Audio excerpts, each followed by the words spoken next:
السلام عليكم ورحمة الله.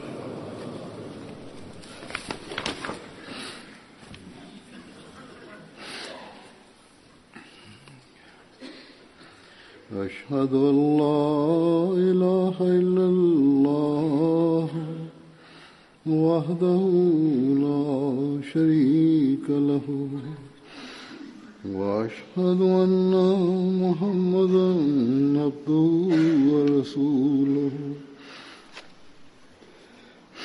أما بعد فأعوذ بالله من الشيطان الرجيم بسم الله الرحمن الرحيم الحمد لله رب العالمين الرحمن الرحيم مالك يوم الدين إياك نعبد وإياك نستعين اهدنا الصراط المستقيم صراط الذين أنعمت عليهم غير المغضوب عليهم ولا الضالين. Hazret Jabir ibn Abdullah ishte një ndër sahabët e profetit Muhammed sallallahu alaihi wasallam, i cili ishte i biri i Hazret Abdullah ibn Amr bin Haramit. Abdullah bin Amr bin Haram ishte i njëjti sahab të cilin e kam përmendur edhe para disa gjumave, se i dërguri Allahu sallallahu alaihi wasallam pas martirizimit të tij tha se Allahu i madhrishëm e pyeti se cila është dëshira jote që unë ta përmbush, edhe ai ju përgjigj Allahut: o Allah, dëshira ime është që të ringjallem edhe një herë dhe të dërgohem në tokë dhe përsëri të martirizohem në rrugën tënde. Por nga që kjo është kundër praktikës së Allahut të Madhërisëm, ai i tha që kjo nuk është e mundur, sepse të vdekurit nuk kthehen në botë, më thuaj në një gjë tjetër përveç kësaj. Sidoqoftë, kjo tregon standardin, nivelin e lartë të ti për të sakrifikuar edhe afrimin e ti me Zotin e Madhrishëm. Hazrat Jabir ibn Abdullah ishte i biri i babait sahabit madhor, dhe që në fëmijëri ai e pranoi Islamin në kohën kur u bë për të dytën herë betin në Uqba. U përmend gjithashtu rreth Hazrat Abdullah bin Amr bin Haramit që ai e porositi të birin që ka marrë një borxh nga një hebre dhe pas martirizimit duhet ta shlyesh borxhin duke shitur të vjelat e pemishtes, dhe i biri si pas porosis e shliu borxhin, dhe gjithashtu në atë kohë ishte si zakon që njerëzit merrnin borxh për të mbajtur pemishten e tyre.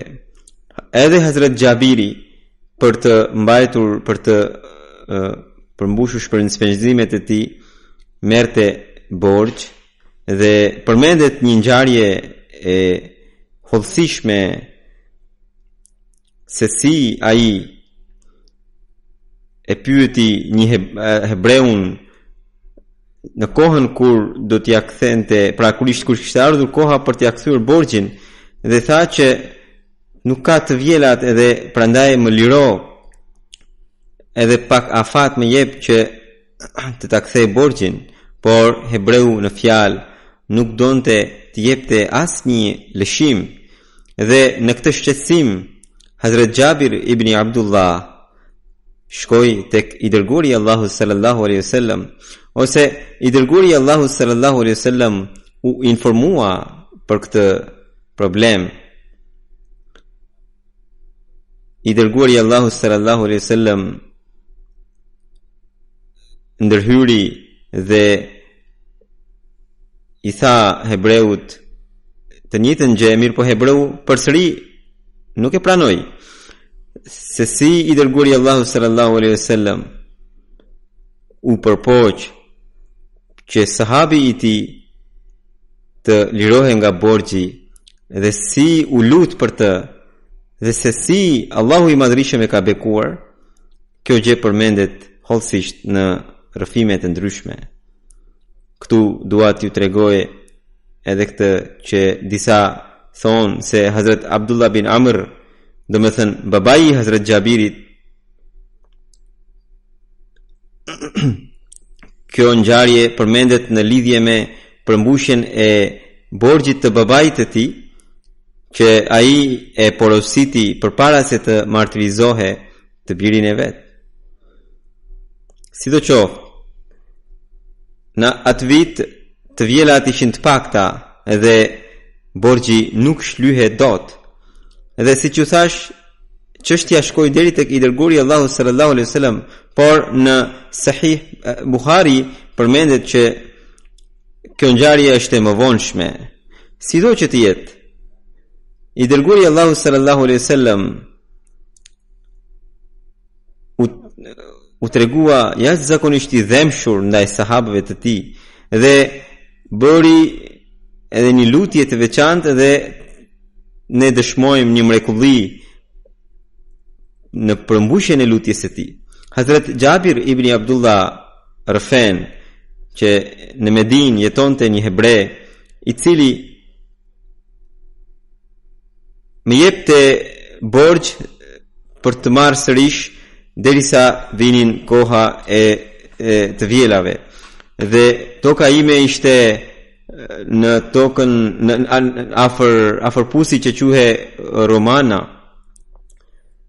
Dhe kur erdhi koha e të vjelave, pemishtja ime nuk ishte gati, nuk dha frut. Dhe kurse hebreu si zakonisht erdhi në kohën e tij për të më kërkuar që ta shlyej borxhin, unë i kërkova afat për një vit tjetër. Por ai e refuzoi. Ai donte që mbase në këtë mënyrë do ta merrte gjithë pemishten. Kjo ngjarje u raportua edhe tek i dërguari i Allahut sallallahu alaihi wasallam. Ai u sa sahabëve të tij, hajdeni shkojmë edhe takojmë hebreun edhe i kërkojmë afat, lëshim për Jabirin. Kështu që sa profeti sallallahu alaihi wasallam e bëri këtë gjë, mirë po hebreu tha: "O Ebul Qasim, unë nuk do t'i jap lëshim." Duke parë sjelljen e hebreut, i dërguari Allahu sallallahu alaihi wasallam shëtiti pak mes pemëve, mes hurmave. Përsëri kur u kthye dhe e pyeti hebreun të njëjtën gjë, hebreu sërish refuzoi. Më pas Jabiri thot se unë vola disa hurma dhe i dha profetit sallallahu alaihi wasallam. Ai hëngri dhe tha që: "O Jabir, këtu ke pasur një dhomë, një kasolle për të pushuar, ku është?" Ja tregova vendin.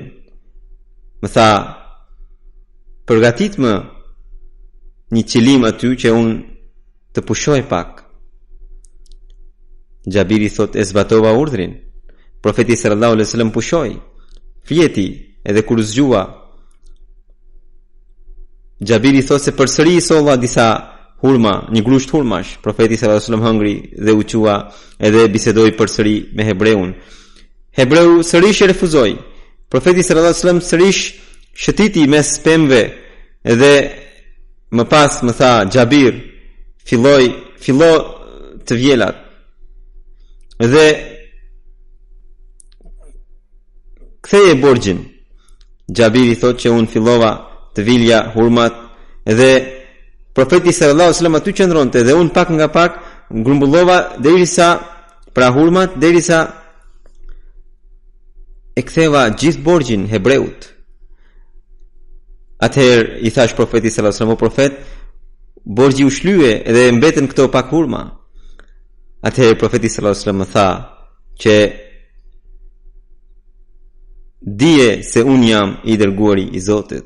Pra, në këtë formë profeti sallallahu alaihi wasallam u tregua kaq i dhëmshur, u përpoq, u lut, edhe tregoi që si Allahu i Madhrishëm përmbush lutjet e tij.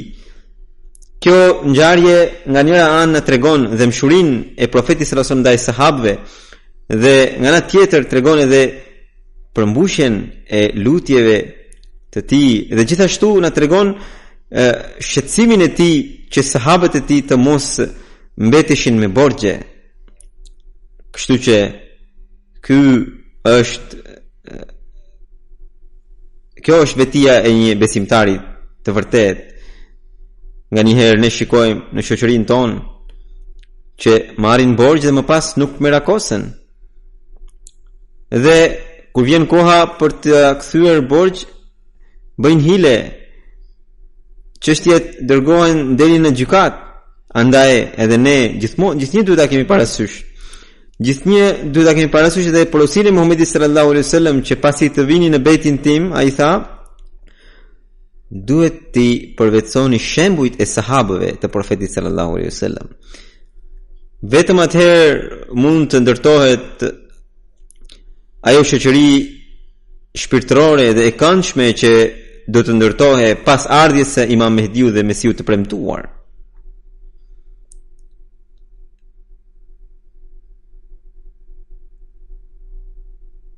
Në lidhje me përmbushjen e borxhit, Hazrat Xhabiri ka një rrëfim që përmendet shpesh. Përpara kësaj, dua t'ju tregoj edhe një ngjarje tjetër. Përmendet në disa rrëfime që kur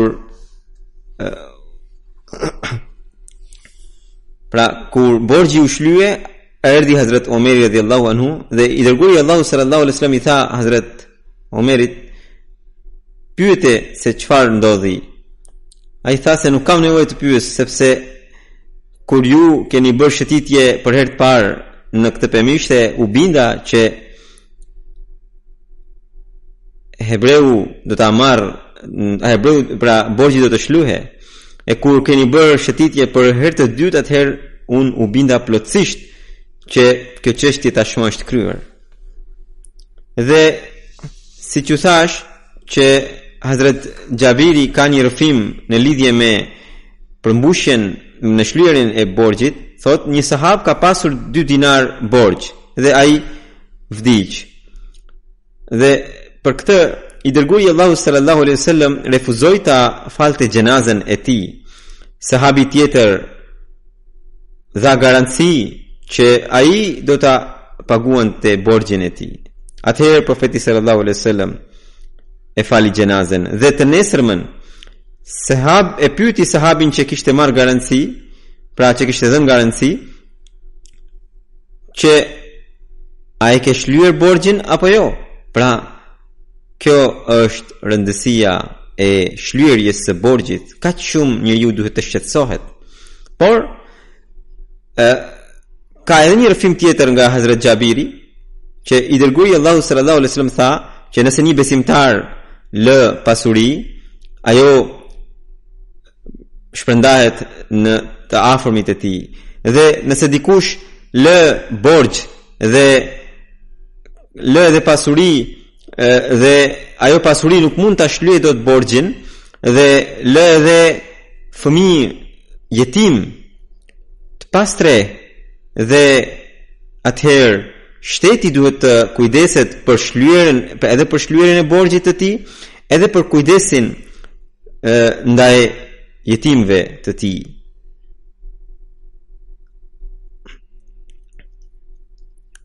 Pra shteti, sipas profetit sallallahu alaihi wasallam, Islami e thekson shumë që shteti të kujdeset për jetimët, dhe për nevojat e tyre.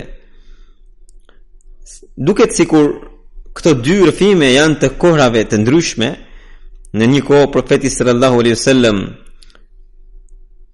refuzoi të falte gjenazën e atij sahabi që ka pas 2 dinar borxh, dhe një herë tjetër e porositi shtetin që ai të kujdese për njerëzit që vdesin me borxhe edhe nuk i shlyen dot. Në rrëfimin e parë profeti sallallahu alaihi wasallam porositi ata njerëz të cilët marrin borxhe vende pa vend edhe nuk kujdesen për shlyerjen e tyre,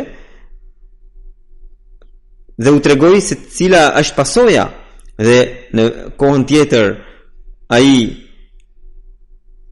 e porositi shtetin islamik musliman që ai të kujdeset për jetimet, dhe nëse ata kanë borxh nga babai i tyre dhe nuk e shlyen dot, atëherë shteti duhet ta bëjë këtë detyrë.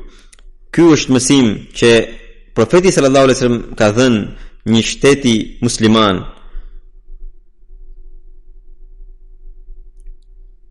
Dhe kjo tregon që sa shumë shtetet islamike duhet të kujdesen për popujt e tyre, por për fat të keq sot më shumti nëse popujt në përkëmben në shtetet islamike. I dërguari Allahu sallallahu alaihi wasallam ka edhe një ngjarje tjetër në lidhje me dëmshurinë ndaj Xhabirit. Rrëfimtari thot që unë shkova tek Hazrat Jabir bin Abdullah Ansari dhe pyeta se ma trego atë që keni dëgjuar nga i dërguari Allahu sallallahu alaihi wasallam. Hazrat Jabiri tha, një herë unë isha në një udhtim me profetin sallallahu alaihi wasallam. Rrëfimtari thot se unë nuk e di ishte udhtimi për një betejë ose për në një umra. Sidoqoftë, kur po ktheheshim tha në Medinë, i dërguari Allahu sallallahu alaihi wasallam tha se kushdo që dëshiron të nxitohet për të shkuar te njerëzit e vet, mund të shkojë. Hazrat Jabiri thot se duke dëgjuar këtë edhe unë u nxitova, isha hipur në deven time që ka pas ngjyrë të verdhë, nuk kishte asnjë njollë. Njerëzit ishin mbrapa meje, unë isha përpara. Ndërkohë deveja ime papritmas ngeci dhe unë u përpoqa ajo të ecte, mirë po ajo nuk ecte. I dërguari Allahu sallallahu alaihi wasallam më pa edhe më tha, Jabir, ulu mirë në deve, edhe më pas i ra me kamxhikun e vet devesime. Atëherë deveja brofi dhe filloi të vraponte. I dërguari Allahu sallallahu alaihi wasallam tha, a do më shesësh këtë deve? Po, i dërguari Allahut. I përgjigja, kur mbritëm në Medinë, i dërguari Allahu sallallahu alaihi wasallam bashkë me shumë sahabët e tij u fut në xhami, edhe unë u futa, edhe këtë deve e lidha jashtë xhamisë në një cep. I thash, kjo është deveja juaj, o i dërguari Allahut. Profeti i doli për jashtë edhe tha, kjo është deveja jonë. Atëherë profeti sallallahu alaihi wasallam u fut brenda dhe më dërgoi disa monedha floriri dhe tha se jepja një Xhabirit. Më pas kur u takuam më tha, më pyeti, a e more çmimin? Po, i thash. Atëherë më dha edhe deven dhe tha, edhe çmimi është i joti, edhe kjo deveja është e jotja. Kaq shumë u tregua i dëmshur profeti sallallahu alaihi wasallam ndaj Xhabirit, saqë e ktheu edhe çmimin edhe deven.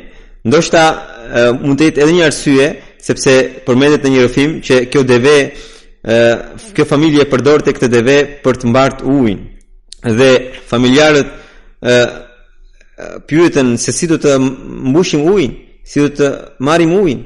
Kështu që ishte dëmshuria e profetit sallallahu alaihi wasallam që ai u tregonte ndaj fëmijëve të atyre sahabëve që dhanë sakrifica të jashtëzakonshme në kohën e parë, se në rrugën e Islamit, në rrugën e Zotit. Allahu i madhrishëm ja ngrit nivelet këtyre sahabëve dhe unë përmend ngjarje të ndryshme të tyre në mënyrë që edhe ne t'i trashëgojmë mirësitë e tyre në jetën tonë. Pas kësaj hutbe të shkurtër do të përmend dy besimtarë të devotshëm të xhamatit. Së pari do të përmendja të ndjerin Bilal Adlabi sahibi nga Siria. Ditët e fundit u plagos rënd në një aksident rrugor dhe më 17 mars 2018 gjatë natës i pushua zemra dhe ai ndroi jetën. Inna lillahi wa inna ilaihi raji'un. Bilal sahibi lindi në vitin 1978 dhe kur ishte në moshën 17 vjeçare, atëherë një ahmedian, Dr. Muslim Matrabi sahibi i mundsoi një punë në një kompani, aty u njoh me disa ahmedian dhe më pas bëri edhe bejtin. Dr. sahibi i thot që në Siri në 2010-ën ne kishim filluar të falim namaz në shtëpi të ndryshme të antarëve të xhamatit. Këtë vit kur jemi kthyer nga Kadiani, atëherë unë fillova të falja me atë grup, pra namazin me atë grup që falte në shtëpinë e Bilal sahibit, për arsye se ai kishte pranuar xhamatin, unë isha bërë shkak. Edhe për këtë arsye ai më mirëpriti jashtëzakonisht shumë dhe vazhdimisht më falenderonte duke thënë se ju jeni bërë shkak, që ti je bërë shkak që unë e gjeta rrugën e Ahmediatit, dhe më respektonte jashtëzakonisht shumë. President sahibi thot që Bilal sahibi ka pasur një dyqan për veshje sportive dhe ai ndihmonte të gjitha ahmedianët nevojtar, aq sa që nëse nuk kishte ndonjë veshje në dyqanin e tij dhe ndonjë ahmedian ishte i nevojshëm, ai blente nga dyqani tjetër dhe ja jepte. Nuk shikonte dot në një ahmedian që mbete pa bukë ose pa veshje. Përpiqej që të përmbushte çdo nevojë. Ai kujdese shumë edhe për fëmijët e tij, regjistroi në një shkollë të mirë. Thuhet që 2 ditë para se të ndronte jetë, ne thot pra falim namaz në shtëpinë e tij, sekretari i financës na tha që ai kishte paguar deri atëherë të gjitha çandat, kontributet edhe për vasiat, edhe për tahrik e jadid, edhe për vakfe jadid. Madje kishte blerë një tokë të re, edhe asaj i kishte paguar vasiatin, pra testamentin. Ishte shumë pra shërbente shumë njerëzimit dhe namazet me xhamat i falte me rregullisht. Kishte lidhje shumë të fortë me kalifatin, rregullisht ndiqte hutbet. Madje presidenti i xhamatit thotë që kur i tregoja në hutbe për mbledhjen e hutbes së kalifit, ai mbulonte fytyrën me duart dhe qante me dënes dhe thoshte që kalifi i kohës sikur flet vetëm për mua. Ai la pas 2 fëmijë, një 11 djalë 11 vjeçar dhe një vajzë 12 vjeçare. Vllai i tij jeton në Gjermani, ka edhe 2 vëllezër dhe një motër që nuk janë ahmedian dhe madje kundërshtonin shumë xhamatin. Mirë, po kur erdhi koha e xhenazës, ishte një kohë brisht. Atëherë Allahu i madhrishëm bëri që vet ai vëlla dha propozimin që ahmedianët le ta falin namazin e tij të xhenazës në xhamin e tyre. E kështu që alhamdulillah antarët e xhamatit e udhëhoqën namazin e tij të xhenazës, edhe shumë njerëz falen namazin e xhenazës mbrapa nesh, thon. Xhenazja e dytë është e së ndjerës Selima Mir sahiba, që ishte kryetare e grave e xhamatit në Karachi. Ajo ishte e bija e Abdul Qadir, bashortja e Abdul Qadir Dar sahibi. Edhe zonja e nderuara pra ndroi jetë në të njëjtën datë, më 17 mars 2018 në moshën 90 vjeçare. Babai i saj ishte sahabi i Mesit Premtues sallallahu alaihi wasallam, që quhej Mir Ilahi Bakhsh sahibi, që ishte nga Gujarati dhe që bëri bejt në vitin 1904. E oma Mariam Begum Sahiba ishte nxënëse Medresetul Khawatin të Kadianit. Ajo kishte shumë dëshirë për të mësuar Kuranin të tjerëve. Në 46-ën Selima Mir Sahiba u martua dhe kur u nda India dhe Pakistani, ajo mërgoi në Karachi dhe në 6 ata mërguan në Iran dhe aty ishin 3-4 familje ahmediane, organizuan qendrën e namazit që ta të falin me xhamat. Në 64-ën i ndroi jetë bashkëshorti dhe ai më pas erdhi tek vëllai Mir Amanullah Sahibi. Pavarësisht se kishte 8 fëmijë, pastaj filloi të ndiqte mësimet për shkollë të lartë, bëri shkollën e lartë dhe më pas filloi të shërbente në zyrën e xhamatit të grave të xhamatit dhe në pozita të ndryshme. Ajo shërbeu në Karachi për shumë vite. Në 81-shin kur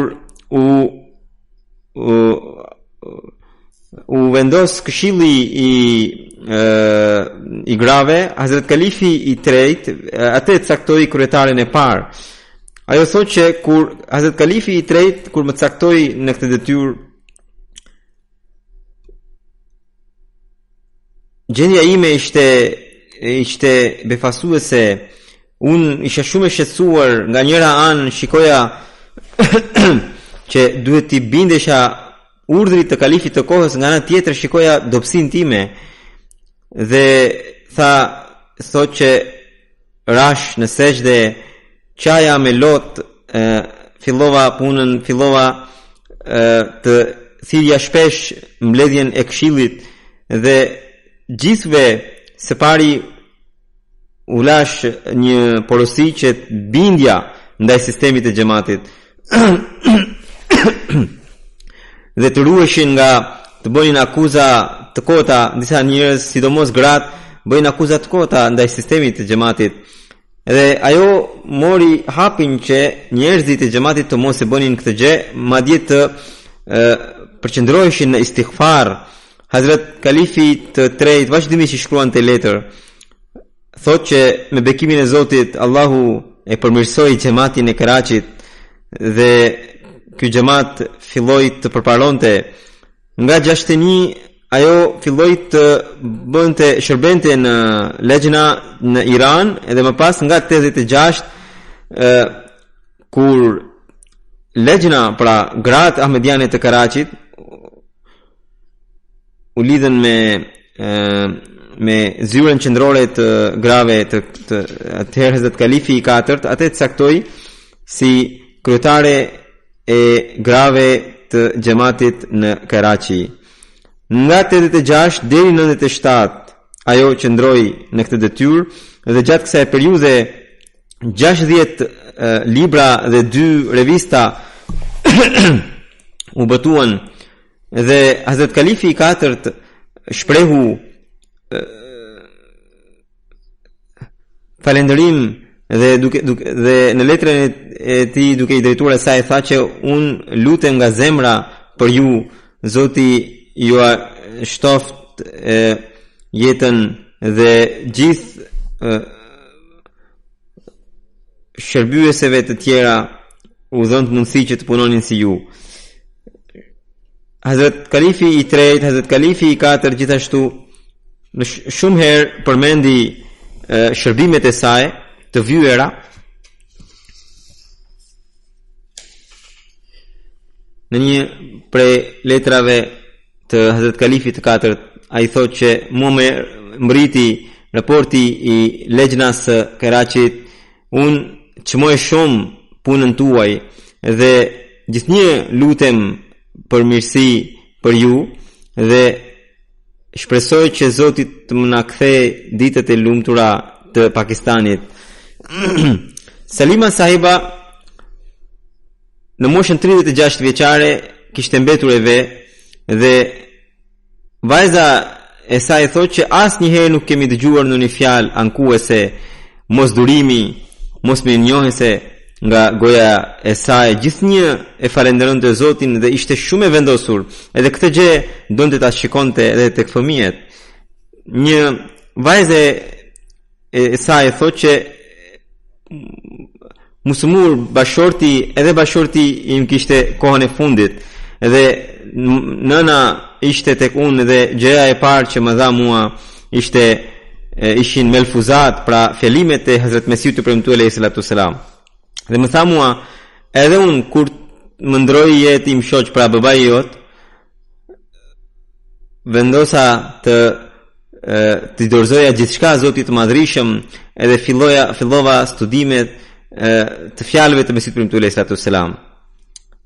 Kaq e fortë ishte sa që kur erdhi koha, pra vajza thot, kur erdhi koha, momentet e fundit për bashortin tim, unë nuk durova dot.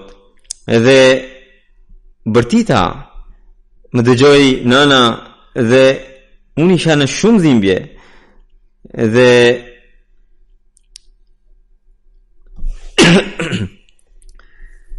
thot që kur po kthesha nga spitali edhe qëndrova tek nëna më bërtiti dhe më tha në mënyrë qërtuese, ti je vajza ime dhe pse rënkove kaq me zë kaq të lartë. Dhe më tha që durimi është vetëm ai që tregohet në kohën e parë, më pas të gjithë tregojnë durimin.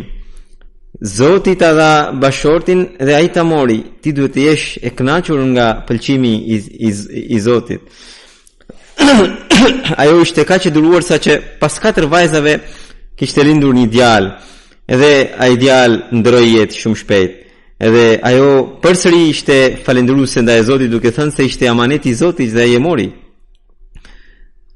Gjithnjë u thoshte vajzave të veta që asnjëherë mos e shkëputni lidhjen me kalifin e kohës. Ishte shumë e kujdesshme për mbulesën. Kudo që shikonte dobësi me shumë bukur, në mënyrë shumë të këndshme, në mënyrë shumë të bukur i këshillonte vajzat. Thotë që një vajza, pra e saj thotë që vajzës time të vogël erdhi një propozim martese. Djali tha se unë së pari duhet të takoj vajzën të pambuluar. Atëherë unë i thash nanës, e lejojmë, mirë po, pra të merrte vetëm një gjë në kokë edhe të shkonte ta takonte djalin. Mirë po, nëna tha që propozimi daq të realizohet, daq të mos realizohet. Vajza jonë nuk do të dalë pa mbulim të zakonshëm, pra pa mbulesë të zakonshme. Edhe një tjetër vajzë thotë që vajza ime ka pasur një provim për patent për lejen e drejtimit dhe instruktori ishte burr dhe ata vetëm 2 do të shkojnë në makinë. Ajo nuk e lejoi edhe erdhi bashkë me mbesën që të ishte në makinë edhe disa njerëz u tallën, mirë po ajo nuk u merr akuz dhe tha se nuk e lejoi mbesën time që të mbete me një burr. Edhe thoshte që kalifi i 4 ka lënë një libër të titulluar Lule për gratë e mbuluara. Thotë që nëse doni lule, atëherë duhet të mbuloheni. Një vajzë e saj thotë që kur unë do të martohesha, më dha porosit e Hazrat Nawab Mubaraka Begum sahibës, pra të vajzës së Hazrat Mesiut premtuar alayhi salatu selam. E tha se këto duhet t'i lexosh vazhdimisht. Thotë që ajo nuk e pëlqente qëndrimin e vajzave të pamartuara deri natën vonë, sidomos në festimet e fakultetit. Edhe tani shumë vajza kërkojnë një gjë të tillë, por vajzat tona duhet të ruhen nga diçka e tillë sepse nuk është e mirë. Edhe ajo thoshte, pra vajzat e saj thonë që kur ndonjë prej nesh nuk e falte dot namazin e sabahut për këto arsye, ajo si dënim nuk fliste gjithë ditën me ne. Njëherë kur ishim në Chicago, thot, një vajzë kishte lëshuar muzikë dhe kur po çohej nga koltuku u qua sikur të ishte një balerinë, edhe ajo më njëherë e kapi dhe tha se fike muzikën sepse e shikon vetë se çfarë po të bën kjo. Ajo rriti një vajzë të krishterë, edhe kjo vajzë thotë që unë gjysëm jam ahmediane për shkak të virtyteve të së ndjerës. Amatul Bari Nasir Saheba thotë që Allahu i Madhrishëm i dha një mundësi të jashtëzakonshme Salima Sahibës para së ndjerës, që të shërbente për një kohë të gjatë për legjnat, pra për gratë ahmediane të qytetit Karachi. Dhe kaq shumë gra janë stërvitur, janë mbrujtur, janë rritur nën kujdesin e saj, dhe ato tashmë janë të përhapura në përbot, saqë nuk mund t'i numërojmë dot. Dhe ajo asnjëherë nuk donte që ajo të shquhe, por donte që vajzat që punonin me të mësonin punën.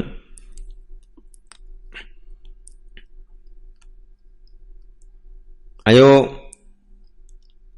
inkurajonte shumë ekipin i cili bashkëpunonte me të. Shpesh në vitet e fundit shpesh detyrohej të shkonte jashtë shtetit, edhe atëherë vet i bëri kërkesë xhamatit që të caktohej ndonjë kryetare tjetër në vend të saj, edhe më pas bëri një ceremoni, ftoi gratë, pra legjna, dhe kurorzoi me dorën e vet kryetaren e re, Bhatti Sahebën, dhe tregoi në fjalimin e vet, tregoi për vlerat e kryetares së re, edhe i këshilloi gjitha gratë që të tregoheshin bindje ndaj saj. Disa herë kur njerëzve nuk u jepet një përgjegjësi e caktuar e xhamatit, ose përjashtojnë nga një përgjegjësi e caktuar, atëherë u mbetet qefi, por nuk duhet të ndodhë kështu. Nëse atyre nuk i jepet ndonjë përgjegjësi, duhet të thonë alhamdulillah. Dhe nëse u jepet, përsëri duhet të thoni alhamdulillah. Edhe asnjëherë nuk duhet të mendoni që nëse nuk keni ndonjë përgjegjësi, atëherë nuk duhet të punoni. Jo, duhet të gjeni mënyra të tjera për të punuar pa pasur ndonjë përgjegjësi. Kjo është shumë e rëndësishme. Gjithashtu e ndjera mbante shumë sekrete të grave të tjera, dhe thot Amtul Bari Saheba që ne habiteshim se sa shumë sekrete ishin fundosur, ishin varrosur në zemrën e saj, dhe ajo asnjëherë nuk zbulonte asgjë. Amtul Nur Saheba thot që Salima Mir Saheba, pra e ndjera, ishte shumë e dashur, shumë e përullur dhe shumë buzëqeshur, dhe kishte një fytyrë të bukur, dhe bashkë me të Allahu i Madhrishëm i kishte dhënë një zemër të bukur. Thot që kur më caktoi kryetare të një zone, thash, është kjo zone shumë e madhe, unë nuk kam asnjë përvojë, nuk kam as makinë. Ajo tha se s'ka problem, pranë te jeton vajza ime, ajo ka makinë, thuaj asaj, ajo do të jap makinën, ose më thuaj mua, unë do të dërgoj makinën time. Dhe mos u shqetëso asnjëherë, më thoshte, ishte shumë e përullur, dhe me vullnetarët nënqëndronte dhe bashkëpunonte me të. Një sekretare nga Karachi thot që Salima Sahiba, pra e ndjera, unë kam pasur nga viti 1986 mundësi të bashkëpunoja me të, e kam gjetur një grua vetë mohuese dhe vetë mjaftueshme dhe shumë të përullur. Ishte një grua që ka pasur një përgjegjësi të xhamatit dhe pastaj ishte distancuar nga xhamati, dhe ajo ka pasur disa sende të vyera të xhamatit, pra të historisë së xhamatit. Hazrat Kalifi i 4 këshilloi pikërisht të ndjerën që të kontaktonte, dhe ajo me shumë zgjuarsi dhe urtësi e kontaktoi, u kujdes për shëndetin e saj dhe ajo pastaj ndroi jetë dhe pasi ndroi jetë kontaktoi edhe familjarët e tyre dhe ajo kishte një senduk dhe ai senduku gjithashtu ishte shumë historik dhe në atë senduk kishin shkrimet e Mesihut Premtues sallallahu alaihi wasallam, pra që Mesihu Premtues sallallahu alaihi wasallam kishte shkruar me dorën e vet disa letra të Hazrat Kalifit të parë dhe pikrisht e ndjera ishte ajo që arriti ti rimerte të gjitha këto sendet me vlerë.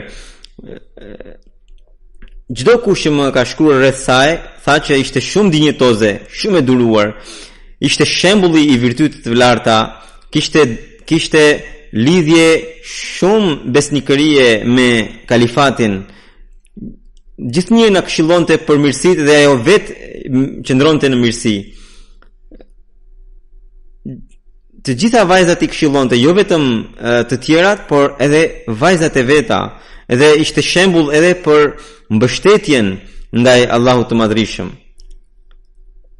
Gjithnjë shikonte pëlqimin e Allahut të Madhrishëm. Allahu ja ngrit nivelet në xhenet dhe edhe vajzave të saj u mundsof që ti trashëgojnë mirësitë e saj.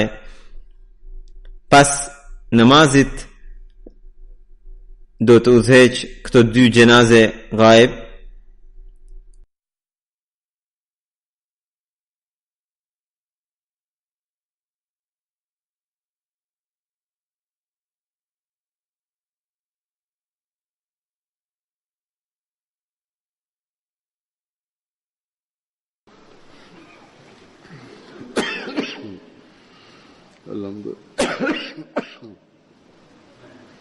الحمد لله نحمده ونستعينه ونستغفره